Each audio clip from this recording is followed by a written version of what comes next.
nunca, porque ya está mi defensa, mi tesis hice a través de computadores, la verdad que no entiendo qué está pasando.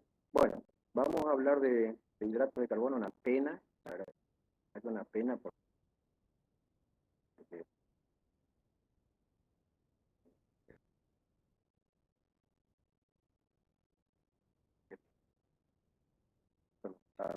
los seres humanos se encuentran por lo general disueltos,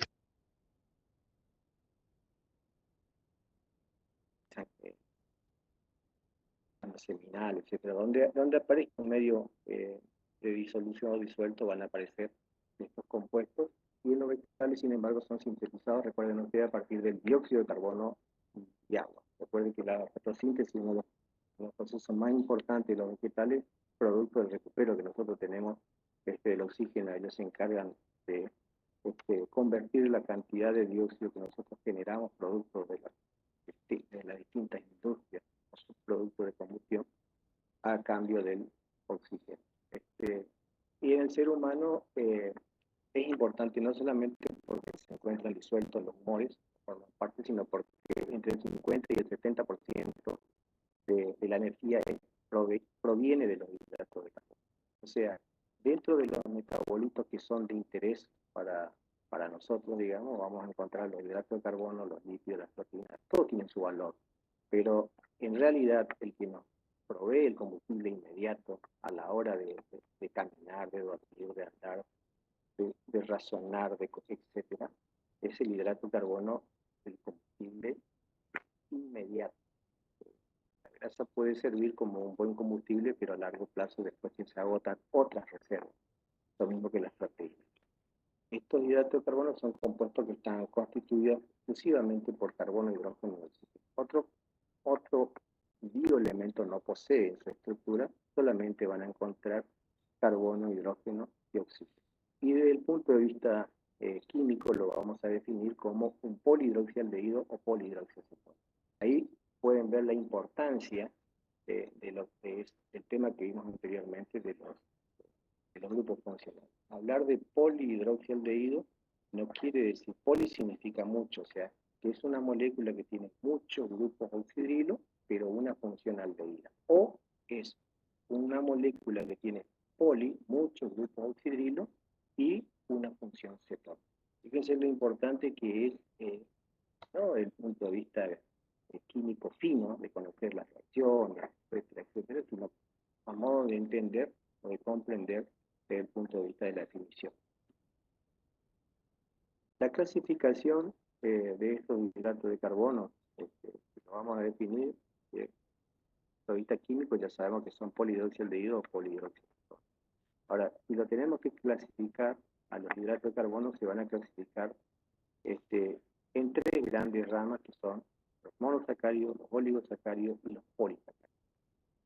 Los monosacáridos son compuestos que están constituidos por una única molécula. No quiere decir que una única molécula tenga un solo átomo, porque para definir un hidrato de carbono se necesitan al menos 3 átomos de carbono. O sea que vamos a estar enfrente de los monosacáridos que arrancan con una triosa, con una tetrosa, pentosa, hexosa, etc. Cada nombre que se le agrega, tetrosa, triosa significa 3 átomos de carbono, tetrosa 4, pentosa 5, hexosa 6, cada vez que se le agrega un átomo de carbono se le va sumando también un número más en la clasificación. Esos son los monosacáridos, esos son estructuras que es una sola molécula. Después, la segunda clasificación son los oligosacáridos, donde ya tenemos que hablar de la unión de 2 o más moléculas de monosacáridos. O sea, si yo junto 2 moléculas de monosacárido, estoy frente a un disacárido. Si junto 3, estoy frente a un trisacárido. Si junto 4, estoy frente a tetrasacárido, y así sucesivamente. Y esta clasificación de oligosacáridos va desde la formación, desde 2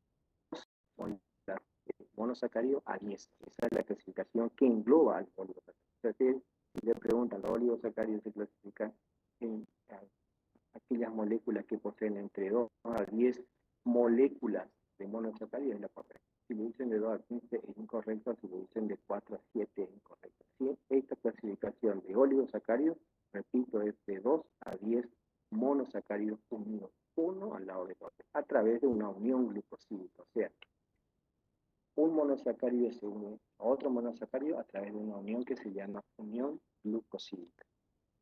Y así es la secuencia de unión entre 1, entre 2, 3, 4, etc. Siempre la unión de los monosacáridos son por uniones glucosídicas. Y la tercer grupo son los polisacáridos. Poli ya significa mucho, o sea, hay muchas miles de unidades unidas entre monosacáridos para formar los polisacáridos. A su vez, yo hablé de los monosacáridos, estamos hablando de una molécula. Oligosacáridos son de 2 a 10 moléculas. Puede ser que la unión en los polisacáridos, si yo tengo una unión de varios miles, hasta 100.000, 600.000, hasta 1.000.000 de moléculas de monosacáridos se pueden unir, tengo que saber que la unión de esos monosacáridos sean todos iguales. Supongamos que yo 500.000 moléculas de glucosa unidos entre sí a través de una unión glucosídica, y esos son los homopolisacáridos. Homo significa iguales, iguales monosacáridos unidos para formar un polisacárido. Ahora, cuando yo hablo de heteropolisacáridos, puedo tener iones de monosacáridos, pero ya de una fructosa, una galactosa, una pentosa, etc. O sea, hay una mezcla donde no son todos. Esa es la diferencia entre homopolisacárido y hetero. Los dos son muchos, porque el poli son mucha cantidad de monosacáridos unidos, pero la diferencia está en que los homos son todos iguales y los heteros son de distintos tipos de monosacáridos. Bueno, ahí tienen al monosacárido, que es una presentación, como yo le dije, que o son polihidroxialdehído o polihidroxiacetona. Polihidroxi, fíjense que ya ahí tienen en la unión, tienen la cantidad de más de 2 grupos oxidrilos, ya es polihidroxi. En la cetosa también son 3, ya 3 oxidrilos ya son polihidroxicetona. El primero de la izquierda es un aldose, se tiene un funcionaldehído porque aparece el grupo carbonilo en el carbono primario, el otro aparece en un carbono secundario, por lo tanto estamos frente a una cetosa. Eso para que vean la diferencia nada más de grupo funcional, cualquiera de los dos son monosacáridos.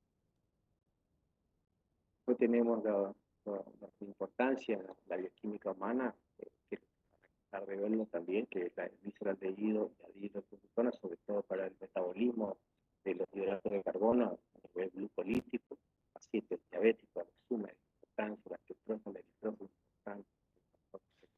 todos estos son monosacáridos que yo puse como cosa para que vean, estos lo van a seguir viendo por mucho tiempo. La pentosa, bueno, dentro de la aldopentosa, por ejemplo, la D-ribosa y la C-ribosa son componentes esenciales. ADN y RNA, que últimamente con esto del COVID se han cansado de leer o de escuchar, bueno, forma parte de esos ácidos nucleicos que está la aldopentosa, la ribosa y la desoxirribosa. La ribosa es exactamente igual que la desoxirribosa, pero sin un grupo oxígeno. Por eso te ponen desoxirribosa, grupo oxígeno. Pero esto todo lo vamos a ir viendo, sino a medida que avancemos, pues seguramente vamos a tratar el tema de ácido nucleico también en algún momento y de aminoácidos. La hexosa, la más importante por excelencia, es la glucosa.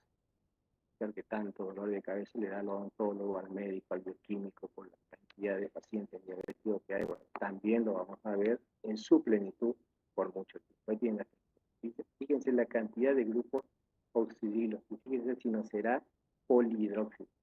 Esta estructura es una estructura lineal de la molécula de una glucosa. Ahí no la pueden ver si yo estoy leyendo. Bueno, de todas maneras esto lo van a tener. Dentro de la hexosa, las más importantes son la galactosa, la maltosa y la fructosa.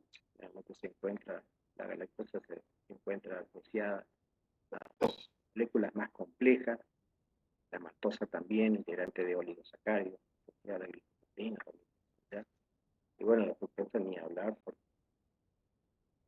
porque lo van a encontrar en otros componentes, como por ejemplo un disacárido importante que ya lo vamos a ver. Bueno, ahí lo tienen, por ejemplo. Dentro de los oligosacáridos no hay necesidad de estudiar todo. Sí, tienen que tener en cuenta que dentro de los oligosacáridos, los disacáridos son los compuestos más importantes para, para el ser humano, digamos, porque tenemos disacáridos.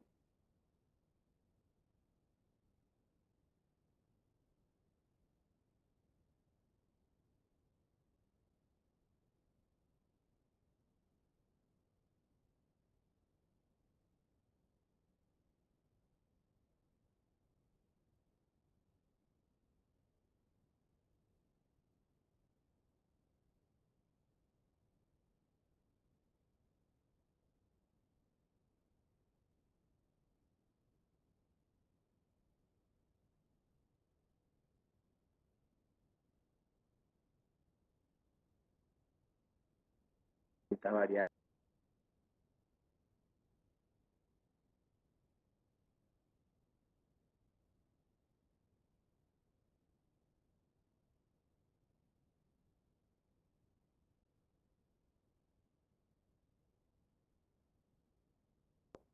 Este, componentes moleculares.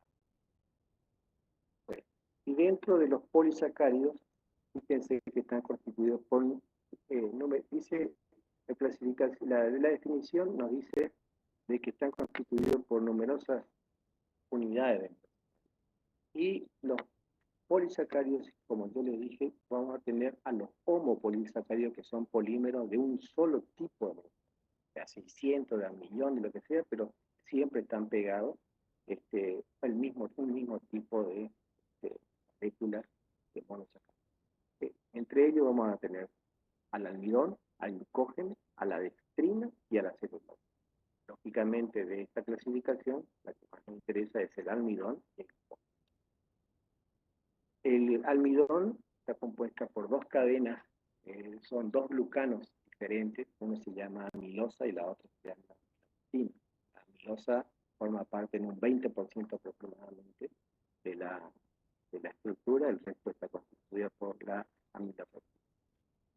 La cadena de la amilosa contiene entre 1000 a 5000 unidades de glucosa, uno al lado del otro, unidas entre sí.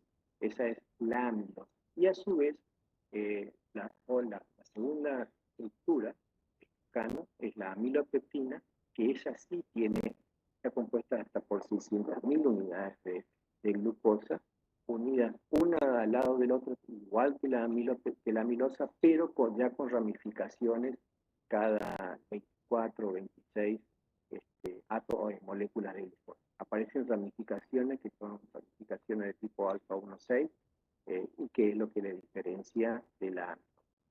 Eso están enrolladas entre sí y esa constitución del almidón básicamente están constituidas por dos glucanos diferentes, la amilosa y la amilopeptina, cada uno con su particularidad que se encontrar y lo van a ver seguramente en su, en su, en su plataforma.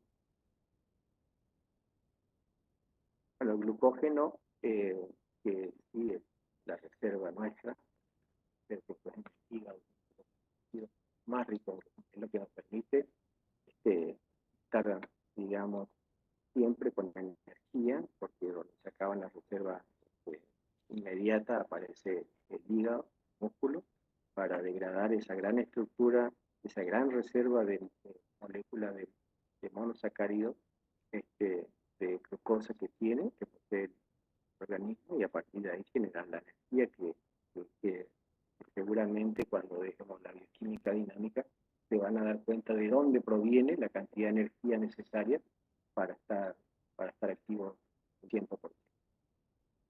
Es exactamente la estructura del glucógeno exactamente igual a la estructura de la amilopeptina, nada más que con mucho mayor frecuencia y mucha mayor cantidad de ramificaciones en los carbonos alfa 1,4. Dextrina y celulosa nos le damos bastante importancia, parte no les puedo mostrar.